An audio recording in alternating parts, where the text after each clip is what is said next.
Hello everyone, welcome back to my channel. যারা first time দেখছো এই ভিডিওটি এবং আমাদের চ্যানেলের একদম প্রথম ভিউয়ার, তাদেরকে বলবো অবশ্যই চ্যানেলটিকে সাবস্ক্রাইব করে রেখো পরবর্তী ভিডিওর জন্য। আচ্ছা, আমি সুশান্ত বিশ্বাস। আজকে আমি তোমাদের আলোচনা করব কল্যাণী ইউনিভার্সিটিতে যারা এবছর সেকেন্ড সেমিস্টার দিচ্ছ, সেকেন্ড সেম মেজর সোশিওলজি। আচ্ছা, বলে রাখি এই ভিডিওটা কিন্তু মেজর সোশিওলজি। যাদের মাইনর সোশিওলজি আছে তাদের সাজেশন অলরেডি আলোচনা হয়ে গেছে এবং মাইনর সোশিওলজির ওপর একটা বইও আমাদের পাবলিশড হয়েছে, সেই বইটা তোমরা কিনে নিতে পারো। ওকে, আর এখন আমরা আজকের এই ভিডিওতে আলোচনা করব 2024 অর্থাৎ এই বছরের জন্য তোমরা কোন কোন প্রশ্নগুলোর উপর বেশি ফোকাস করবে। তোমরা সিলেবাস অলরেডি দেখেছো, আমি সিলেবাস ডিসকাশনে ভিডিও আলোচনা করেছি, সেখানেও আমি কিছু বইয়ের কথা বলে দিয়েছিলাম। সেই বই থেকে যারা প্রিপারেশান নিচ্ছ, আমি যে সাজেশনটা বলছি তারা সেই বইগুলোতে মোটামুটি পেয়ে যাবে।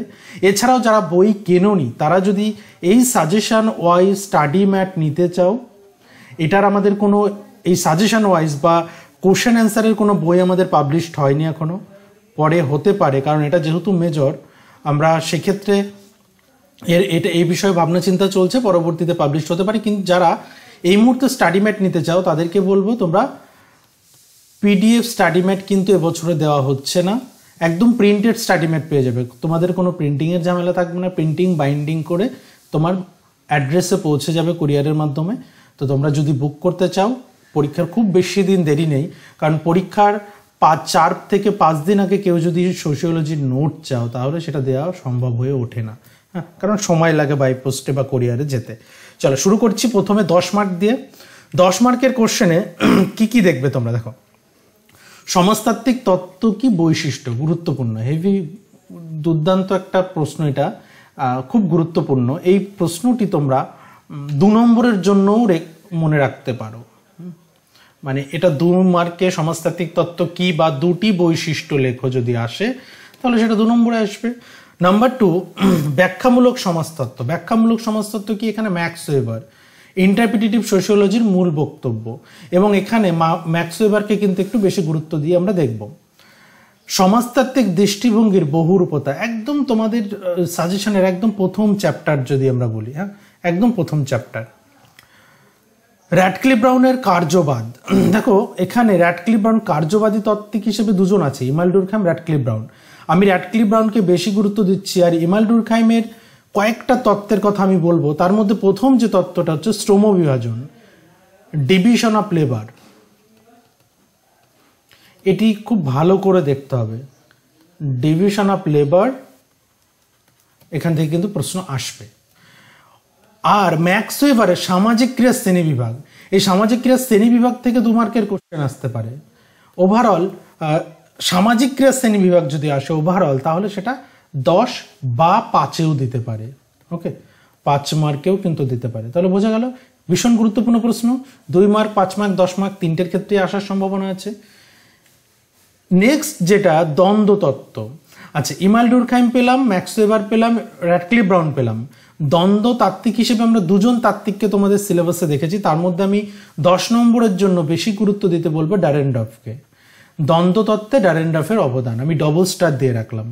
এবং ড্যারেনডর্ফ যখন পড়বে একটা ধারণা অবশ্যই পড়ে রাখবে, সেটা হচ্ছে আইসিএ, ইম্প্যারেটিভলি কোঅর্ডিনেটেড অ্যাসোসিয়েশন। এই যে আইসিএ ধারণার মধ্য দিয়ে ড্যারেনডর্ফ দ্বন্দ্বতত্ত্বের কথা বলেছেন, এই আইসিএ ধারণাটা একটু জেনে রাখবে। এটা 2 নম্বর বা 5 নম্বরে কিন্তু আসতে পারে। আমি টিকাতে রেখেছি যদিও 5 নম্বরে, আইসিএটা 5 নম্বরের জন্য আমি রেখেছি। কাঠামোবাদ তত্ত্বের প্রধান উপপাদ্যগুলিকে বিশ্লেষণ বা প্রধান মূল নীতিগুলো মূল নীতিও যদি আসে তাহলে কিন্তু সেম অ্যান্সার হবে। ওকে, মূল নীতি হতে পারে, কাঠামোবাদী তত্ত্বের মূল প্রধান উপপাদ্যগুলি হতে পারে, এভাবে দিতে পারে, বা কাঠামোবাদী তত্ত্বের মূল বিষয়ে আলোচনা করো। তো তখন কিন্তু এই একই প্রশ্ন বিভিন্নভাবে ঘুরিয়ে দিতে পারে, তো মূল কথাটা লিখলেই কিন্তু হবে। এবং কাঠামোবাদী তত্ত্বে এখানে আছে লিচকে আমি যদিও সাজেশনে রাখিনি, একটু দেখে রেখো, কিন্তু এটা বেশি গুরুত্ব দিও। ওকে, তাহলে মোটামুটি আমরা 10 নম্বরের জন্য 8টি গুরুত্বপূর্ণ প্রশ্ন বললাম। এই প্রশ্নগুলি 10 নম্বরের জন্য প্রিপারেশন নিতে হবে। এবং এখানে অবশ্যই আর একটা পার্ট জেনে রাখতে হবে যে হোয়াট ইজ ফাংশনালিজম। আমি সিলেবাস ডিসকাশনের সময় কার্যবাদ কি আলোচনা করে দিয়েছিলাম। কার্যবাদী তাত্ত্বিক হিসেবে দুজন তাত্ত্বিককে অবশ্যই পড়তে হবে, ইমানুয়েল ডুরখাইম আর র্যাডক্লিফ ব্রাউন, এবং আরও দুজন মডার্ন থিঙ্কার আছে যেগুলো তোমাদের সিলেবাসে আলোচনা নেই, পরবর্তী সেমিস্টারে তোমরা পাবে। একজন হচ্ছেন ট্যালকার্ট পার্সন্স আর একজন হচ্ছেন R.K. মার্টন। ওকে, তো তোমরা যারা মেজর নিয়ে পড়ছো তাদের ক্ষেত্রে বলবো এই বিষয়গুলোকে একটু থিওরির পেপার তো একটু ভালো করে জানতে হবে। 5 মার্কে চলে আসো। 5 মার্কের কর্তৃত্ব কি, কর্তৃত্বের ধরন কি। আচ্ছা, একটা বিষয় বলি, কর্তৃত্ব কি এটা কিন্তু 2 মার্কে আসতে পারে। কর্তৃত্বের ধরন কি, প্রত্যেকটা ধরন 2 মার্কের জন্য গুরুত্বপূর্ণ।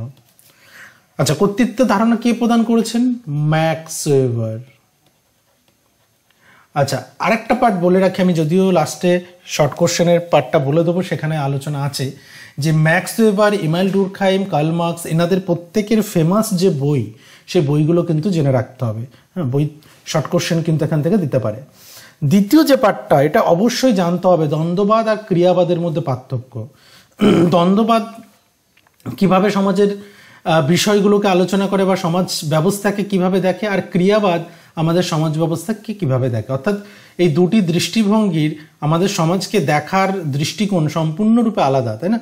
তো এই দুটির পার্থক্য জেনে রাখতে হবে। ঐতিহাসিক বস্তুবাদ কি, কে দিয়েছেন concept? Max Weber, Karl Marx. Karl মার্কসের একটা বিখ্যাত কনসেপ্ট ঐতিহাসিক বস্তুবাদ আর দ্বন্দ্বমূলক বস্তুবাদ। দ্বন্দ্বমূলক বস্তুবাদটা যখন দ্বন্দ্বের বৈশিষ্ট্য পড়বে তখন পড়ে রাখতে হবে। তারপর আসছে আমরা বিনিময় তত্ত্বে পিটার ব্লাউয়ের অবদান। বিনিময় তত্ত্বে দুজন তাত্ত্বিক আছে, হোমান্স এবং ব্লাউ। আমি ব্লাউকে বেশি গুরুত্ব দিতে বলছি, হোমান্সটাকে জাস্ট ছোট্ট করে 2 নম্বরের জন্য কনসেপ্টটা দেখে রাখা যেতে পারে। টিকা, আইসিএ।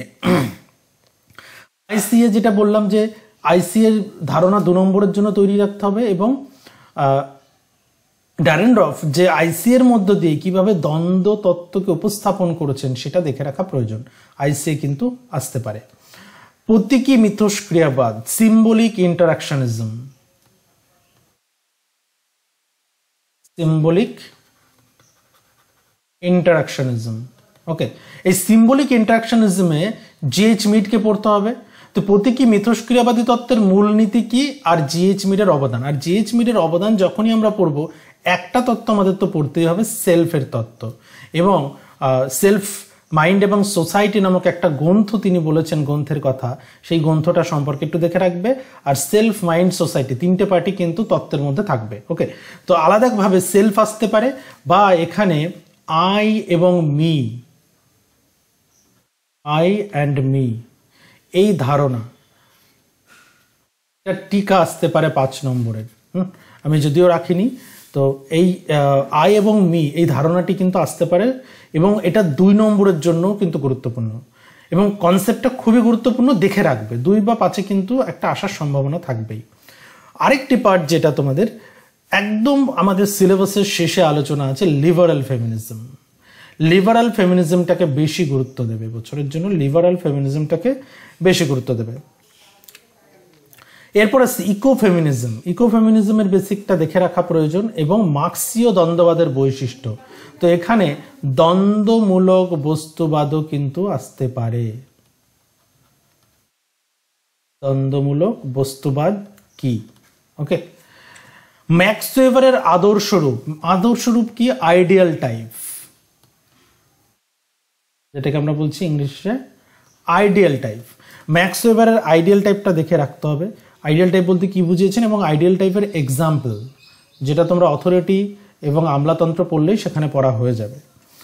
এবং ডুরখাইমের আরেকটা গুরুত্বপূর্ণ তথ্য, দেখো ডুরখাইম অ্যাজ এ ফাংশনালিস্ট যদি আসে, আমি যারা ভিডিওটা দেখছো এখনো পর্যন্ত, অনেকেই শেষ পর্যন্ত দেখো না, যে ইমানুয়েল ডুরখাইমের, তাদের ক্ষেত্রে বলছি তোমরা এই পার্টটা অবশ্যই একটু দেখে রেখো। ইমানুয়েল ডুরখাইমের কার্যবাদ সম্পর্কে লেখো, ফাংশনালিজম। ওকে, কার্যবাদ সম্পর্কে লেখো বা আলোচনা করো। এমনটা যদি আসে তাহলে কি হবে? তাহলে তার ডিভিশন অফ লেবার, ইমানুয়েল ডুরখাইমের সুইসাইডের তত্ত্ব, ইমানুয়েল ডুরখাইমের রিলিজিয়ানের কিছু পার্ট, এই সমস্ত পার্টটা মানে তার ছোট ছোট প্রত্যেকটা কন্ট্রিবিউশন অ্যাজ এ ফাংশনালিস্ট তার যে কন্ট্রিবিউশন সমাজতত্ত্বে সমস্তটা ইনক্লুড থাকবে, কিন্তু এগুলো আলাদাভাবেও দিতে পারে। সেজন্য ইমানুয়েল ডুরখাইমের আত্মহত্যার তত্ত্বটা দেখে রাখতে হবে। ইমানুয়েল ডুরখাইমের ধর্মের ক্ষেত্রে একটা পার্ট নিয়ে তিনি আলোচনা করেছিলেন, সেটা হচ্ছে পবিত্র আর অপবিত্র, অর্থাৎ স্যাক্রেড প্রোফেন বা পবিত্র বা পার্থিব আমরা বলে থাকি। আরেকটি পার্ট হচ্ছে এখানে তোমরা টোটেমটা দেখে রেখো, এর বাইরে কিছু পাবে না কনফার্ম। এর মধ্যে তোমরা এই কোশ্চেনগুলো তৈরি করলে এর মধ্যেই তোমরা পেয়ে যাবে। এছাড়াও আমি ডবল স্টার কিছু কোশ্চেন দিয়েছি, সেগুলোকে একটু বেশি ফোকাস করবে, যেগুলো স্টার দিচ্ছি বা ডবল স্টার দিচ্ছি। ওকে, আর বিনিময় তত্ত্বের মৌলিক প্রস্তাব, বিনিময় তত্ত্বের মৌলিক প্রস্তাব এখান থেকে 2টি প্রস্তাব লেখো বলে 2 নম্বরে চলে আসতে পারে। তো এই জন্য এই পার্টগুলো 2 নম্বরের জন্য একটা মেন্টাল প্রিপারেশন নিয়ে রাখবে, তাহলে কোশ্চেন অ্যাটেন্ড করতে সুবিধা হবে। ওকে, সো এই হচ্ছে আজকের আমাদের আলোচনা। নেক্সট শর্ট কোশ্চেন আলোচনার ভিডিও তোমরা যারা মেম্বারশিপ নিয়েছো তারা পাবে। তো তোমরা যারা মেম্বারশিপ এখনও নাওনি, শর্ট কোশ্চেনের ভিডিওতে ইন্টারেস্টেড বা শর্ট কোশ্চেনের পিডিএফটা চাইছো, তারা মেম্বারশিপ নিয়ে নাও। মান্থলি 29 রুপিসে তোমরা মেম্বারশিপ পাবে। তো জয়েন করবে কিভাবে? জয়েন করার জন্য তোমাদের চ্যানেলের আমাদের পেজে গেলেই, চ্যানেলে টাচ করলে দেখতে পাবে জয়েন বাটন থাকবে, সেই জয়েন বাটনে ক্লিক করলে এখানে পেমেন্টের অপশান চলে আসবে। পেমেন্ট করতে গেলে যাদের লগ ইন করা নেই তাদের লগ ইন ইউজার আইডি আর log in password, user ID এবং পাসওয়ার্ডটা চাই, তোমরা ইউজার আইডি এবং পাসওয়ার্ড দিয়ে লগ ইন করে নেবে। লগ ইন করার পর মানে ভেরিফিকেশনটা খুব জরুরি। ম্যাক্সিমাম জন এখানে এসে ভয় পায়, ভয়ের কিছু নেই। ইউটিউব খুব ভালো প্ল্যাটফর্ম, তোমরা প্রত্যেকেই যেন সুবিধা নিচ্ছ তারা, এবং খুব সিকিওর, পেমেন্ট মেথডও খুব সিকিওর, অসুবিধা নেই, অসুবিধার কিছু নেই। আর এই পেমেন্ট মেথডের সঙ্গে আমার কিন্তু কোনো কানেকশন নেই। আবারও বলছি, ম্যাক্সিমাম জন ভাবো যে আমি এটা ক্রিয়েট করেছি, this is not my creation. এটা টোটালি ইউটিউব এটাকে কন্ট্রোল করে। ইউটিউব পেমেন্ট মেথড থেকে শুরু করে সমস্ত পার্টটাই ইউটিউব কন্ট্রোল করে। হ্যাঁ, এটা কোনোটাই আমার, এই পার্টের কোনোটাই আমার কন্ট্রোলে নেই। কোনো সমস্যা হলেও আমি কিছু করতে পারবো না, কারণ এটা একটু সময় পর, একটু কিছুক্ষণ পর চেষ্টা করতে হবে, যদি তোমাদের সার্ভারের কোনো সমস্যা থাকে হয়। আর অনেকেই কি করে, ম্যাক্সিমাম জন যেখানে এটা ভেরিফাই করছো না, ভেরিফাইড করতে হবে। তোমার ইউজার আইডি ইউজার আইডি এবং পাসওয়ার্ড দিয়ে লগ ইন করতে হবে, তাহলে ভেরিফাই হয়ে গেলে যেটা তুমি, তারপর সেখানে ইউপিআই আইডি দিয়ে বা কার্ড পেমেন্ট তোমরা করতে পারবে, এবং মাত্র 29 টাকা, যেটা হয়তো তোমরা প্রতিদিনের টিফিন খরচও হয়তো তোমাদের এর থেকে বেশি হয়। হ্যাঁ, মিনিমাম 50 টাকা তোমাদের কলেজে গেলে হয়তো টিফিন খরচটাই হয়। তো মাত্র 29 টাকার বিনিময়ে তোমরা এই সুবিধাগুলো পাবে, যেটা এই যে অলরেডি দেখো বেশ কিছু ভিডিও আপলোডেড রয়েছে। তো যখনই তুমি মেম্বারশিপ নেবে, তুমি যখন কমেন্ট করবে, তোমার নামের পাশে একটা স্টার চিহ্ন চলে আসবে, অর্থাৎ তুমি যে স্পেশাল এই মেম্বার, আমাদের চ্যানেলের যে স্পেশাল মেম্বার, সেটা কিন্তু দেখা যাবে, তুমি বুঝতে পারবে এবং আমিও বুঝতে পারবো যে তুমি চ্যানেলের মেম্বার। এবং তোমার কোনো কোয়ারিজ থাকলে সেটা খুব দ্রুত রিপ্লাই পাবে, এবং কোনো প্রবলেম হলে সেটাও তুমি আমাদের চ্যানেল থেকে হেল্প পারবে। আশা করছি হতাশ হবে না। তোমরা চেষ্টা করো এই মেম্বারশিপটা নিয়ে নেওয়ার। আর যারা ফুল স্টাডি ম্যাটের কথা অনেকেই বলো, একটু বলে দিই ফুল স্টাডি ম্যাটের কথা।